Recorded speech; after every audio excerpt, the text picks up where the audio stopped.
What nuts and Humpty Daisies? It is Monday, December 2nd in the United States and Canada, and this is a show called What Chaos, presented by Prize Picks. Download the Prize Picks app today and use code WhatChaos. Get $50 instantly when you play $5. Prize Picks, run your game. Coming off of U.S. Thanksgiving, my name is DJ Bean. That is Peter Blackburn. And over there sits a boy called Sean.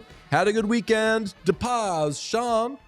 Pete and I were talking. The streets are talking as well. You had a good weekend? I had a good weekend if you take the hockey out of it.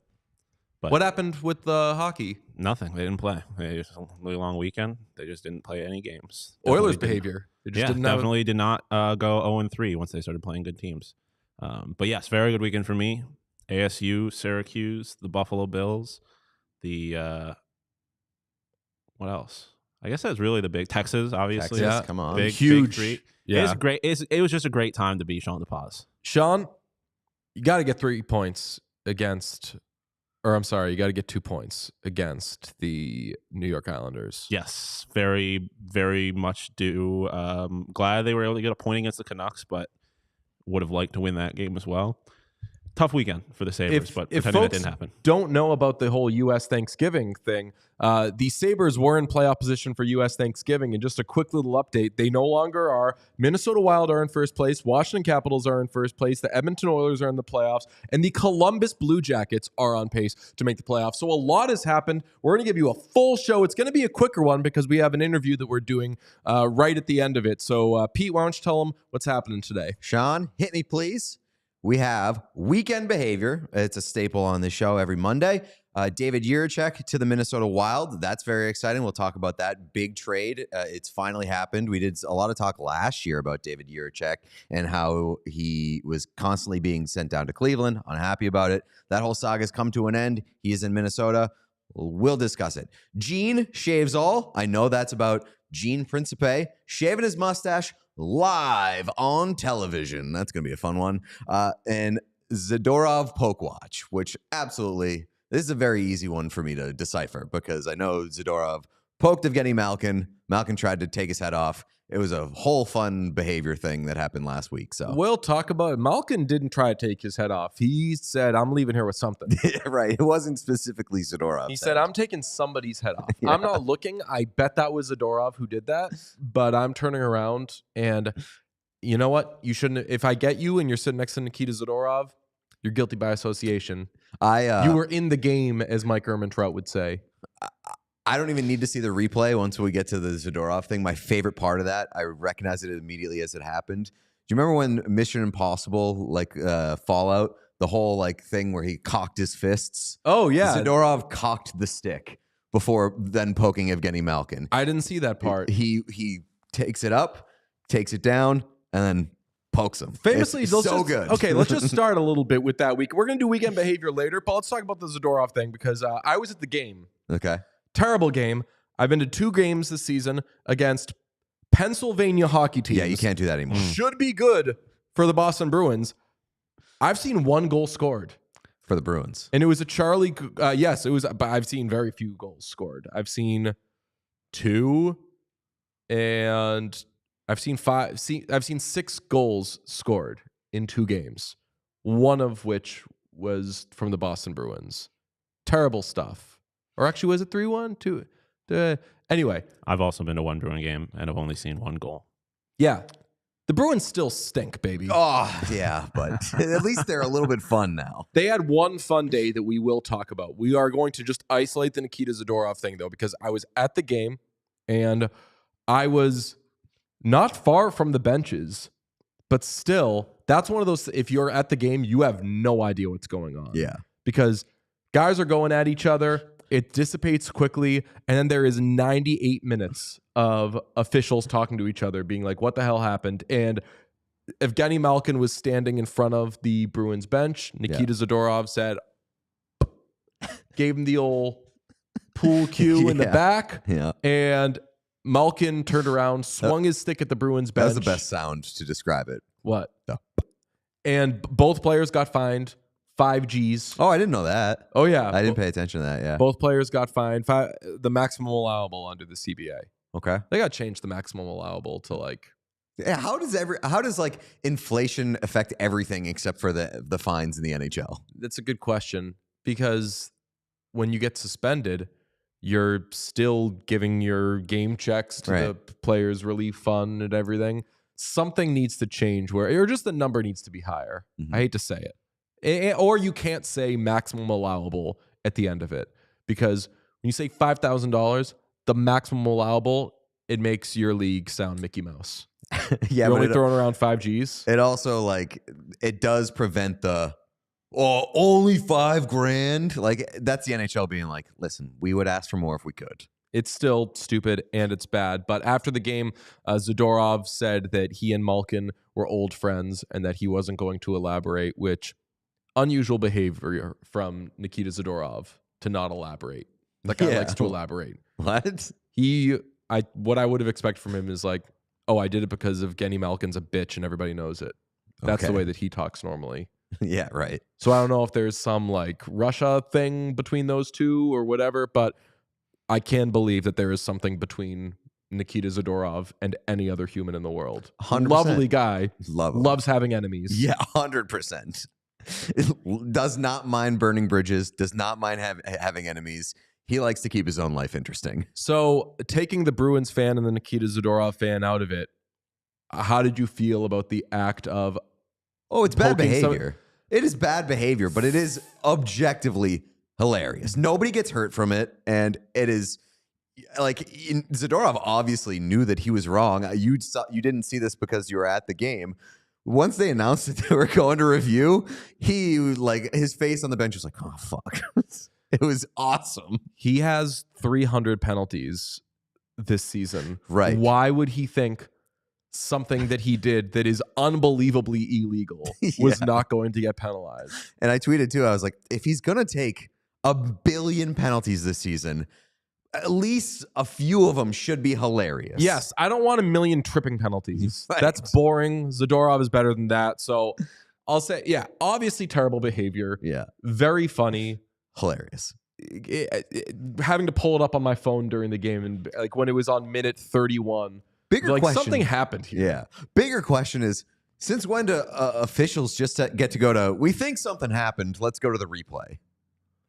Yes. I believe they did. They were just like, it's being reviewed. Yeah. I feel like you've seen that a little bit recently in just sports in general, where refs are just like, we're going to make this shit up as we go. It's like, as long as they get into like this like little huddle for like 45 seconds, they get to decide that, hey, we're deciding we're going to look at this. I mean, I'm of the mindset that as long as they get it right, it's okay. But it is funny how they sometimes are just like, it was kind of like with the Texas. No. I was going to say the Texas where the Texas they one is threw all the classic. shit on the yeah, field. I mean, that one is ridiculous. And they were like, everybody seems mad about this, so but I was going to say look at it. the Raymond thing with Raymond with the stick, when they reviewed it and they were like, actually. Well, that one, that's different because they initially called it a double minor, and you get to review or whatever you like. If you call it a certain thing, it can go to review. That's why a lot of referees now will call a major on something, right? Because majors can be reviewed. I didn't think that was what had happened in the Raymond case. They didn't call anything on this Zadorov except for Malkin swinging. But I guess like maybe if you think there was an unsportsmanlike or whatever, you can go to review. I don't know. It was weird. I'll tell you what. One last thing on Zadorov. He just rules. I love him. Going through the pro shop before the game, I'm always going to do that, even though I have that. The Bruins one is like memorized at this point. You look at all the jerseys, I'm like, if I'm grabbing one of these, I think that we should have a Brad Marchand thing for the set at some point. But that 91 Bruins jersey that doesn't say Savard hits so hard, I think. That's the sickest jersey. And it's a real gamble because I think that buying low on Zadorov could be, the returns could be great because Bruins fans at some point will probably come back around on Zadorov being awesome, especially if they get to the playoffs. But he also like doesn't mind forcing his way out of a situation that he doesn't love. So yeah, and it could make it. So my dream jersey. I've been talking to Ben from Sports Stitches by Ben.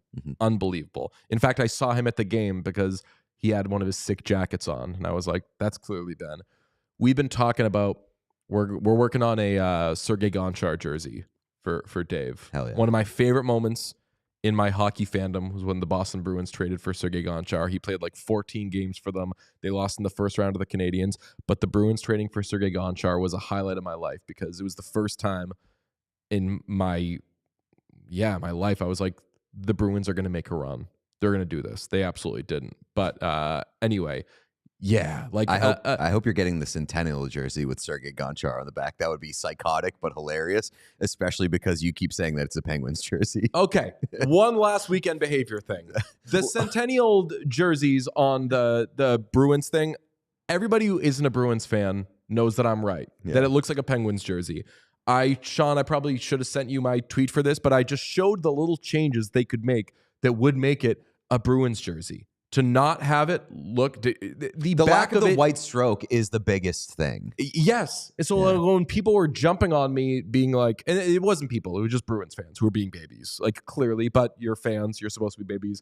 I'm a baby about everything about which I'm passionate. So I'm not getting on you for that, but you're wrong. When you're like, actually, this is a Bruins jersey and the Penguins stole it. No, they didn't. You've been able to play nice for decades, coexisting and have your own jerseys, even though somebody said to me at the Bruins game on Friday, it was Bruins Penguins during warmups, wait, are both teams on the ice? And I was like, yes, this is both teams. So because it looked like, if you don't know a ton about hockey, like maybe the defensemen are wearing the white ones and maybe the Yeah, so I mean, I do agree with you in that, like, there should be a white stroke. It's weird that the Bruins did a flat gold nameplate, which they've like never really done, and it does follow the exact sort of formula that the Penguins have been using, and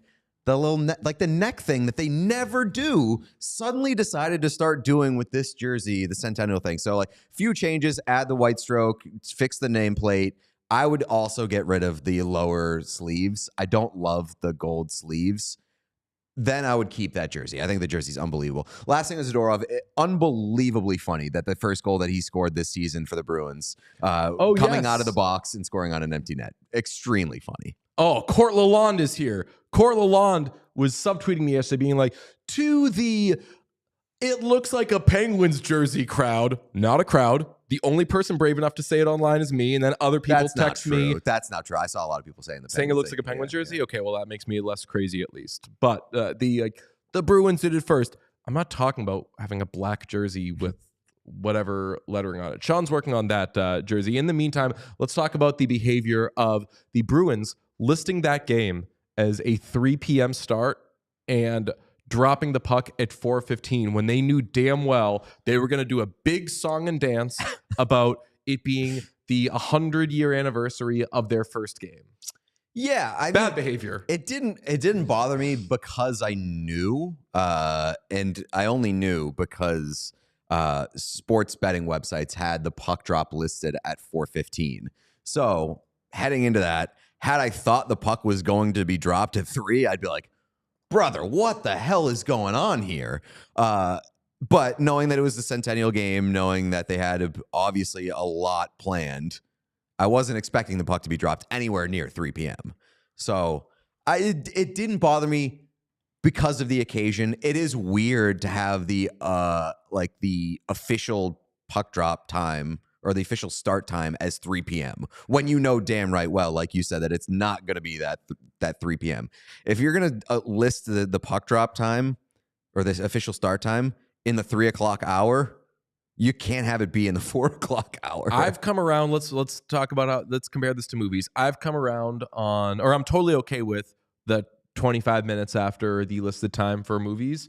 If you're running late, if you're running around, whatever, it makes that easy. Where that ends up fucking me from time to time is if it's a different theater. Mm-hmm. What if it's not an AMC? I'm like, oh no. So I've shown up on time, quote unquote on time, for movies, being like, I just don't know what they're going to do here. And it still ends up being like a 20-minute thing, and then you're sitting around. That kind of stinks. I would just say, like, do it within the spirit of the rule. And I would say 25 minutes is the farthest you can go. And when it's over an hour, horrible behavior. I was planning on watching the Chargers, then flipping over and seeing like the last 18 minutes of a Bruins game, because I'll be honest, I don't like watching Bruins games. I would just say, like, who are they trying to protect there? Because Bruins fans know that they're going to the Centennial game if they get that ticket. I would imagine. I think that they know that they would want to be in their seats. And if the Bruins specifically are like, yo, we are starting the ceremony at 3 p.m. Be in your seats by 3 if you want to catch the Centennial ceremony. Like, who are they protecting by saying that it's a 3 p.m. start time? I don't know. And it's a nationally televised game too. So I think that they wanted just everyone to see this ceremony, which I didn't see. I heard it was good. I heard it was cool. Bruins always do that stuff well. I heard Chara wasn't involved in it for some reason. Yeah. Which that just had to be a scheduling thing. Chara's like the second best Bruin ever. Suck it if you disagree.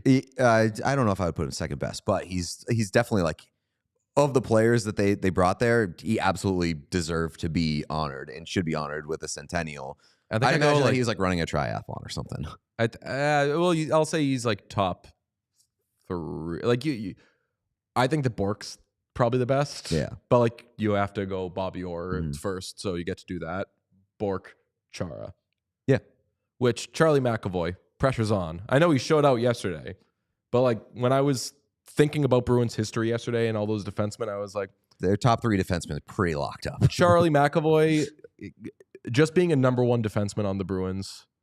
I watched The Town the other day. Not gonna cut it. Clip your nuts. Yeah, I'll give you the chemicals. I don't know how to do that guy's voice. Yeah, you banned that so quickly.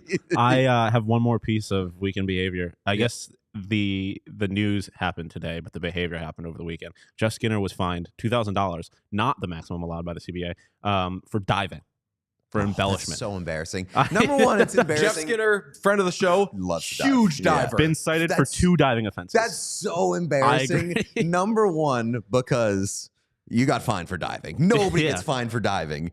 Number 2, if you're going to dive, get your money's worth. Get the maximum allowable fine for diving.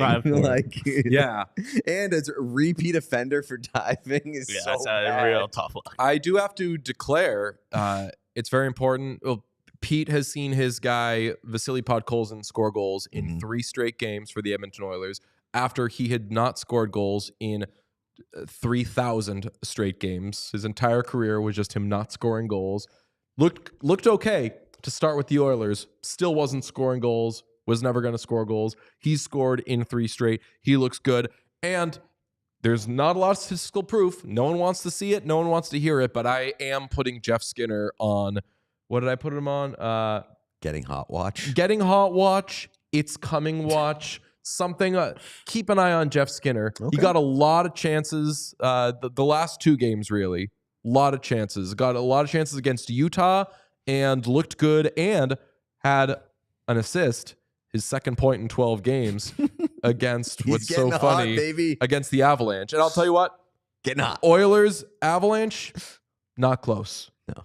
Oilers better than the Oilers greater than Avalanche. The Avalanche I got a lot of pushback, as Sean noted, that when we said they were on meltdown watch. Yes. Is that they'd won like 7 out of 8, but kind of like an ugly 7 out of 8 or whatever it was. And then they tried to behead their coach. So I put them on meltdown watch. I'm sorry. It was a literal meltdown. Yes. Stan says, I need a breakdown of what a $5,000 flop would look like. I would imagine that you got to fling equipment. It's got to go soccer style. You got to be on the ground, rolling around, grabbing shit. Make a whole production out of it. Once Brad Marchand or Jeff Skinner retires, we should get them to like really open up and be honest about like, how do you do it? How do you get away with it? How do you do it? How do you get right? And especially in the case of those guys, like, how do you get away with it? I didn't Like, do everyone's it, watching. But if I did, Yeah, I didn't do it, but if I did, here's how I do it. All right, since we ended up pretty firmly on, May as well on bring weekend it on behavior, home. Gene shaved his mustache on air. Give it to us, Sean. And Bob, it's Movember. Have you ever had a mustache? You're not actually doing it, sorry. Yeah, I'll try not to get any on you. But have you ever had a mustache? No. No, I think you. I'm ugly enough without a. Hey, listen. Can we briefly touch on the power play? Sure. This is quite. What do you think? They're clipping along at a good rate tonight. Yes, absolutely. They're The clipping best. when he could have gone with buzzing along, and he went with clipping along to make sure everyone knew what the hell he was doing. That was so Gene, and that was so Bob. Yes. Bob saying everything short of like, Jesus fucking Christ, bud. the only thing that threw me off was Bob being surprised he would do something like that. I was going to say, I love that he kept it a secret that he was Yes, going to do also. it. He was very surprised that was actually happening. But yeah, Bob being like, you're not actually going to do this, are you? Of course he's going to do it. Of It's Gene course he's Principe. going to do it. If Gene brings out a prop, he's absolutely using the prop. 100%. Yes, right. Yeah. It's I want to say Kuchekov's gun, but it's not Kuchekov. No, it's Is it Chekhov's gun? Chekhov's gun. Yeah. If you show it in the first third, it's going to be used. The Gene's gun is, if there is a prop you could imagine Gene having, he's going to have it, and he's going to Like use when it. he shoveled last year. Yeah. He didn't just stand there with a shovel. He shoveled snow. Gene is a master of committing to the bit. Yes, he is. No the one true like king him. of it. We love him so much. The big question, though, is it bad behavior to shave and like just like, I guess, raw dog a shave? On a suit. I'll say, if I did it with you, you would be mad, or you'd be annoyed. Well, I guess like it would depend on the circumstances. Okay. Are you doing it like in my house? Are you doing it very close Like to if my you were doing person? it right yeah, if there. we're doing it here, you're like fine with it. I would trust you enough to clean up after yourself. Yes. But like if you did it And in Gene, by the way, definitely has a guy. yeah. Gene took care of all that. Yeah. He paid for that to happen. I would not want you to shave your mustache in my house. If we were doing like a stand-up, like if we were doing what they were doing, like kind of shoulder to shoulder, and I just start, you'd be like, all right, well, you're getting it on me. Yeah, right. I feel like Bob just goes straight to, I think I'm ugly. How? Yeah, it's like, no, I have if I had a mustache, I'd be uglier. That's the thing. I don't like the implication that a mustache makes him uglier. Thank or makes people in general uglier. Well, I want to just say respectfully to Bob, I think like that whole thing is off there. Like the whole like, well, you don't want to see me in a mustache. Yes, we do. Yeah. Oh, well, like I would look ugly. No, you wouldn't. Bob, I when think- people see you, they are happy. That's just how life works. to interpret what Bob was getting at, he's probably bad at growing facial hair, and he can't grow like Yeah, a very good, strong yeah. mustache, and he wouldn't want to be seen with a less than strong mustache. Fair enough. Mm. And I would agree from Bob's point of view, everything about Bob is so strong and like dominant. And like very, very masculine that if he had like a weak mustache, I'd be like, oh damn, Bob can't grow a mustache. So don't even. I could also see him being the kind of guy who can grow an awesome mustache, but he's just like real men are clean shaven type of. I could vibe. see that too. Okay, we're going to give you one last piece of weekend behavior, but first I'm going to tell you about Constant Contact. I think that you should join the thousands of businesses, millions of people who trust Constant Contact with their marketing success. It is just the place to go if you've got goals, that you're setting for your business, little marks, benchmarks that you want to hit with anything. We have them with our show. We said we want to get to this number. We want to get to this number of subscribers. Please subscribe if you have not, especially on YouTube. What if I were to tell you there's an easy service that helps you meet your goals faster? Here we go. Would that be something you might be interested in? This is the Constant Contact's copy that they sent to us. I was I waiting have with bated never- breath if you were going to do it for yourself, because you said that you inserted that into the read to like spice it up for me. Yeah, just get you to talk Entourage character Bob Ryan, played by the late great Martin Landau. Enter Constant Contact, our new friends who help small businesses with digital marketing solutions to grow their brands. No matter how experienced you are with digital marketing, Constant Contact has the tools to make your marketing run smoother. You can sell more, raise more, build more genuine relationships with your audience with Constant Contact's suite of digital marketing tools, all made to fast track your success. You no longer need to struggle with expensive, slow, and unmeasurable approaches to marketing your business. That's so annoying. Tap email marketing that helps you create and send the perfect email to every customer. You can own the smartphone by adding texting to your marketing strategy. You know, when I got one today. I got a text from a company, and I was like, let's hear what this company has to say. I love this. Was it from Kamala? It was not. Kamala has stopped texting me. Yeah, funny how that works. You sleep with somebody one time, and then they just stopped asking for money. Just never text you back. and they never text you back. Like, she got what she wanted. I But also got Kamala's several married. texts from companies today. Now that I think about it, PacSun and Pet Supply Plus. I feel like you should get emails from PacSun. I feel like PacSun's like, Sean, you're our guy. Yeah. Well, not emails. I get Personalized. texts. What if Kamala just like blasted out one of those texts and was like, "See what Joe Biden did over the weekend? That was crazy, huh?" Should have done that during the actual campaign. What? Should have done that during the actual campaign. 101. She could have been real. Just a little more, just kind of. That's what I want. A candidate. What if she was that. like, "See what Joe Biden did over the weekend? Isn't that crazy? Isn't that abuse of power? She put me in office. I could be the first woman president for the last like month and a half." Oh, yeah. That would be a hilarious be move. sick. He's just like, "Pardon my son. Here you go, Kamala. Here's Just a few a weeks." late stage coup to become the first woman president. Damn. Constant Respect, Contact. 40. She'd be 47. I believe. Yeah. No, she'd be. She'd be 47 because Biden's 46 because Trump was 45. Oh, Trump would be 40. Okay, yeah. I think it's 46. Yeah. Hey, join the thousands of businesses, millions of people who trust Constant Contact with their marketing success. It's time to put the go in your 2024 business goals with email, social, SMS, and customized marketing strategy campaigns built for you in just a few clicks. Ready, set, go to ConstantContact.com/allcity and start your free trial today. Go to ConstantContact.com/allcity for your free trial. Make contact the most consistent season yet. Most Yes, constant the season. constant season, yes. Yes. Yeah.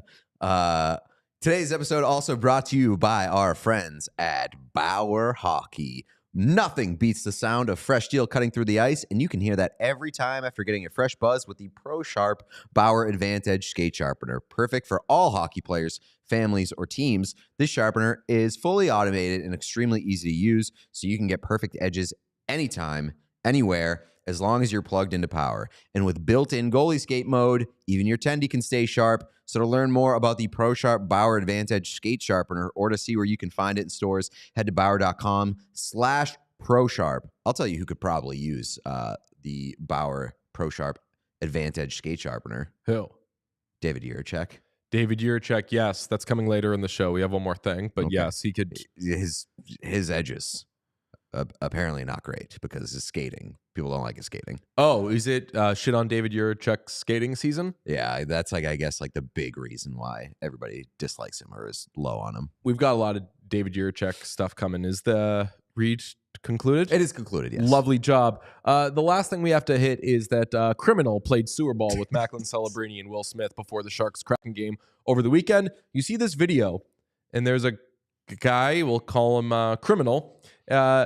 On Twitter, UW commenter tweeted, "My buddy went past the security checkpoint and played hacky with the San Jose Sharks, and it turns out the dude on the right is Macklin Celebrini." It does turn out that is Macklin Celebrini because that's what happens when you go past security and approach the San Jose Sharks. You will be with members of that team because that's who they are. That's where they are. They are past security where they are supposed to be.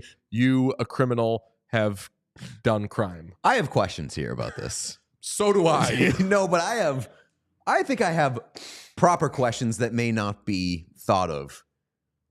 Who plays sewer ball with two players? Like, which two players are like, let's go have a thing of Super Bowl? I feel like a circle needs to happen for Super Bowl. There's usually a circle, and then there's a couple of people who stretch off to the side, but they jump in and out. So you'll get like a mix of. There's always, I'll say, 7 to 8 people going at once, sometimes more. Yeah. So I have some questions about the Sharks' Super Bowl behavior, if we're to believe that this was an intruder. Also, it was an admitted intruder. Well, yeah, but they could be saying that for the story. I don't like the idea of adding "I broke the law" to a story. I do. Lying that you broke the law. That's a nice little touch. Sean, could you zoom in, by the way, on this person's jersey? Because did, I want to know what was going on with the 00 jersey. It says days sober. Yes. I don't think I can 0 zoom days in. sober. 0 days sober. On a So- Seattle Kraken jersey, Yes. by the way. So on a drunken binge, this person who can barely walk, they're so drunk. They've had 0 days sober. Look, dressed like a bum. Respect to that person is just breaking the law.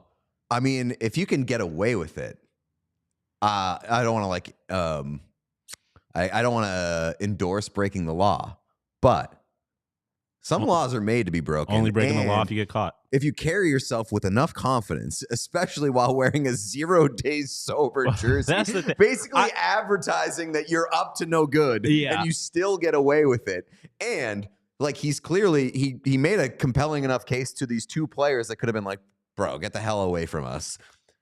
I think that guy. I think it's all marks across the board. I agree. I'm fine with it. I love it. Because I'm wondering if they showed up and they're like, we don't have enough guys to do this, and then they saw him. Because I was just like, I feel like confidence can get you a lot of places Definitely. as Yes. long as you look the part. But he's wearing a jersey of the other team. It doesn't matter how confident he is. That should immediately raise red flags, Right. and it clearly did not. If you just walk confidently, you can get anywhere, which is why when I watch the like Ocean's movies, Yeah, when they're like, yeah. hey, we created diversion and blah, blah, it's just like, just wear a suit, smile, and walk into the room. Well, that may not be the case in Vegas. Yeah. where like I don't know. I under think I those could do. I think I could do a circumstances, lot of that those Vegas things. is the security capital of the world. I could do some of those things with less money and less imagination. Another question I have is, what is the security person doing? Like, at what? How, Not if their at job. all, did they get involved in this situation? I will say they're in a chair, and Seinfeld watchers Yup. should know that security people are supposed to stand. That bugs George Costanza. He thinks they ought to relax. He gets the person a chair. They fall asleep, and Store the gets place robbed. gets robbed blind. So maybe that I'm assuming that person's sleeping, Sean. I agree with Randy Lee, friend of the show, Randy Lee. Only break the law if it ends up cool. And I would say that this is the coolest and the best outcome of somebody wearing an opposing jersey that says 0 days sober, going into enemy territory and approaching players. I'm guessing the It's the interaction. best possible I'm outcome. guessing the interaction, by the way, was this person drunk as a skunk is walking down the hall. Eventually, happens upon these two young men who have a soccer ball, and he's like, "What are you guys doing?" And they're like, "You want to play?" Because like I feel like they then get the like, there's a story here. Let's play with this random, probably hockey executive who is in this area, because there's no way that this is. that's a what I drunk was gonna fan. say. Is how does he even end up, like literally end up there? I have never, like, I don't, like, I know. I guess the only time I've seen guys do this would be in Florida and in Boston, not places where fans could even get close to. So like, how did he get? Oh yeah. Oh yeah, true. Like he would have to have like some sort of access to the like the underbelly of the arena Yes. to even have an opportunity to do this. There needs to be Although more a lot of information. places now, like we saw in Detroit, have like those lounges where they do see the players come by That on is like true. those red carpets. So like if nobody's Seattle's manning new. that area, you can walk into like the locker room type underbelly. I bet Bruckheimer's got like a real. He's all about. Bruckheimer is all about seeing Access. the experience. Yeah. Guy likes movies. I think we're sniffing this out. I think it's probably one of those like walk through the thing and they they snuck into like that tunnel area. You did nothing wrong, Mr. Sober. Okay, we apologize to you. If that's what you did by breaking the law of an arena, all the power to you, especially in a 0 days sober jersey. I'll just say, I think that Celebrini and Will Smith both have huge would play sewer ball with a drunk stranger before a game energy. I think they're like, yeah, cool. Let's do it. Whatever. Yeah. So they had a good time. And I don't know how those games went, by the way. I know they played back to back. They did like a home and home, Seattle and San Jose. San Jose Sharks are kind of killing it. Oh, yeah. So the Sharks just probably won a bunch of those games. The Sharks won both. They hung 8 goals on the Kraken on Friday night and then won 4-2 on Saturday night. The first place Minnesota Wild have traded for David Jiricek. And you've probably heard David Jiricek a few times over the last year and a half because there was a falling out of sorts in Columbus. I'll just give you the quick timeline on this guy. He's a 6'4" right shot Czech defenseman, drafted 6th overall by the Blue Jackets in 2022. He spent all but 4 games in the AHL of his first pro season, and then last year was unhappy with his usage, his role. He played 43 NHL games, but was not a regular yet. There was some talk of, does he want out of there? Will there be some sort of trade request situation? Blue Jackets then have a leadership change. Jarmo Kekalainen out, Don Waddell in as president of hockey operations. They also get a new head coach in Dean Evison. So you think, okay, maybe year 3, which is this season, will be different. It was not. Jiricek plays 6 games in the NHL, 4 in the AHL, requests a trade. And over the weekend, the Minnesota Wild win the sweepstakes, paying 4 picks, including a top 5 protected first. The trade is Blue Jackets get a 2025 first-round pick, top 5 protected, a 2027 second-round pick, 2026 third-round pick, 2026 fourth-round pick, and 22-year-old defenseman Damon Hunt, who is the 65th overall pick in 2020. The Wild also got a 2025 fifth-round pick along with Jiricek in this trade. And my initial reaction, you texted us when it happened, I was like, wow. Did not think he would get traded for that much, because for as much as he's unhappy and there's so much the Blue Jackets are doing this guy wrong, whatever, he hasn't become an NHL regular yet. We don't have proof that he's a good NHL player, and he is getting traded for a real haul. Like in offer sheet terms, this is as though he got a big ass contract. Yeah. And this is also like, now you mentioned it, 2 GMs who have looked at him and said, not good enough, not good enough to play for this NHL team. And the second one who ends up dealing him, Don Waddell, is not the guy who drafted him. So like, as pointed out by some other people, like doesn't have the blinders of being attached to his own pick. So looked at this guy and was like, we can get rid of him. Also, like that's a good return for David Jiricek. And I know that may sound crazy for a 21-year-old who a lot of people still believe in. And if his skating comes around, like he's going to be a really, really good player. Like it's crazy to give up on him this quickly, but if you're gonna, make sure you get a really good haul. And I think that the Blue Jackets did. I would have done this trade 100 times if I were the Blue Jackets. Especially, if I loved the guy, then no, but they clearly didn't love him. You don't think that the Blue Jackets wanted this guy to become a regular fixture in their 6th defenseman? Like, it would be great if at this point in his career, he's a number 4 defenseman. He just isn't that yet for them. And yeah, the Blue Jackets have a couple good defensemen, but like the opportunity was there. So if I'm a Wild fan, I'm kind of making a face at this, but also if you're a Wild fan, you are having this unbelievable season, and now you're supplementing your group with another young defenseman when you already have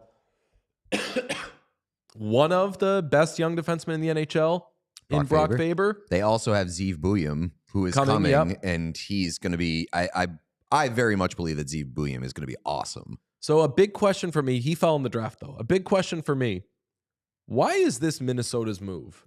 They're having this kind of surprise breakout year where they're a lot better than anybody expected. They're dominating out in the Central.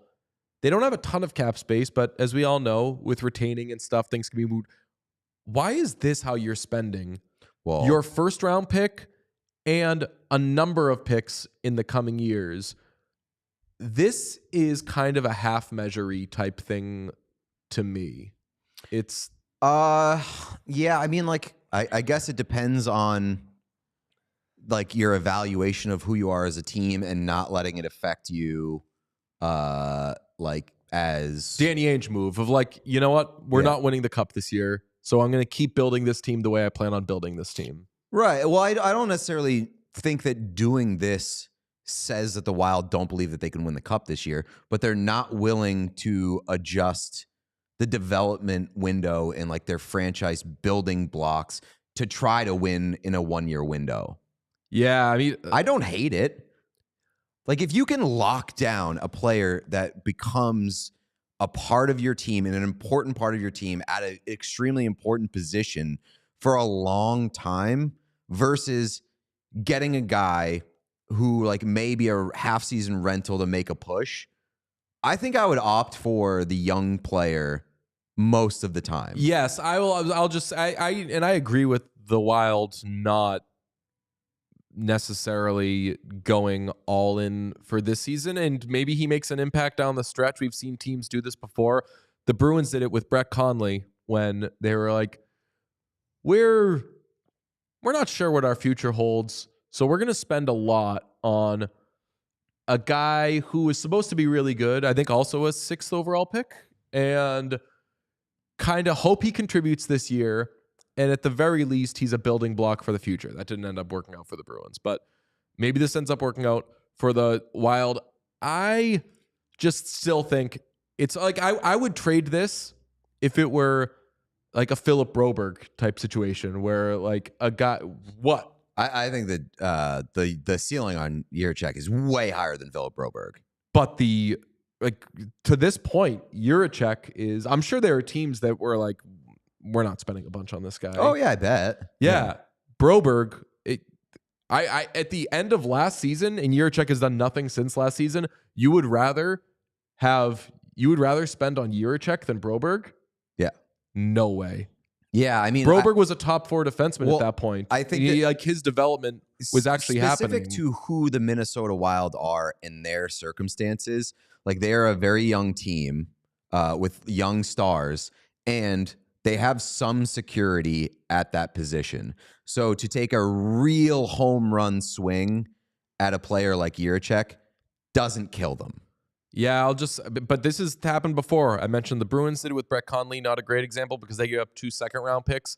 Oilers traded a first-round pick for Griffin Reinhart. And that first-round pick, I believe, ended up being... but that's as they were trying to build their team. That you know what I'm pick saying? Ended up being Matt Barzal. Yeah, but bad job. But that's like they were still actively trying to build their team, and I know that like the Wild kind of are, but they have the building blocks already, and they're getting the returns already. So for a team like the Wild, I really don't mind taking a massive swing. It is a massive swing, and it's just a big risk. And just knowing that the Blue Jackets were cool to get rid of this guy, and they weren't going to give him away from nothing, but just knowing that the Blue Jackets, a very young team, they're like, yeah, no problem. Well, if we're getting a first-round pick back, if we're getting a bunch of picks back, yeah, I bet the Blue Jackets aren't making as big a face right now at like, oh God, hope this guy doesn't end up being good, because even if he ends up being good, this trade is fine. They got so much for him. I agree, but I also, like, according to Elliot on 32 Thoughts, said that Don Waddell did not want to trade him in conference. Oh, interesting. So, like, that to me indicates they're still holding on to the fear that he can become an awesome player. I'm still stunned that they got this much for him. A question that I have is, I asked, should the Wild be spending picks on vets instead? The Blue Jackets now have 2 first-round picks in 2025 and 10 total picks in 2026. I know where this is going. Don Waddell is a big get a bunch of picks, use them guy. He's not flipping picks. He drafted 13 players in 2021. He drafted 12 players in 2019. The Blue Jackets are a playoff team right now. Can I stop you there, though? Don Waddell previously worked under Tom Dundon. Yeah. Who doesn't like spending money. Oh, true. And now with Columbus, that's part of the reason why I think Don Waddell is out of Carolina when he did a really good job. In Columbus, he may be able to move a little bit more freely and spend. I love this. I love the situation that they're in right now because they have 2 first-round picks. One is fringe lottery-ish because they're a playoff team. One is probably going to be mid-late in 2025. What if the Blue Jackets, if there's something out there that they should be wanting to get like a more further along version I agree. of like a Jiricek trade, like if there's a youngish guy, like I don't know, if there was like a Josh Anderson of however many years ago, like that sort of like RFA to B, spend a first round pick on that guy. We got to wrap up the show very quickly, so I'm going to do a quick slate grade. Sean, if you could throw it up for us. At 7 p.m. Eastern, Devils at Rangers. 7:30 p.m. Eastern, U.S., Canada. Blackhawks at Maple Leafs. That is the Tyler Bertuzzi Bowl. Stars at Utah Hockey Club at 9 p.m. Eastern. The Stars on a back-to-back coming off a 3-1 win over the Jets. This is a boring slate, boys. Oh, the Devils Rangers is going to be cool. But it's on NHL Network. Oh, all right, A-. Yeah, we give this an A-. Okay, we have an interview with a guest. We should say who is on tomorrow. The return of Seth Jarvis. Hell yeah. Back on the show tomorrow. We're going to talk to him in just a few minutes, and then we will play it for you tomorrow. Bye. We love you. Subscribe everywhere. Bye. We all silly like the mayor.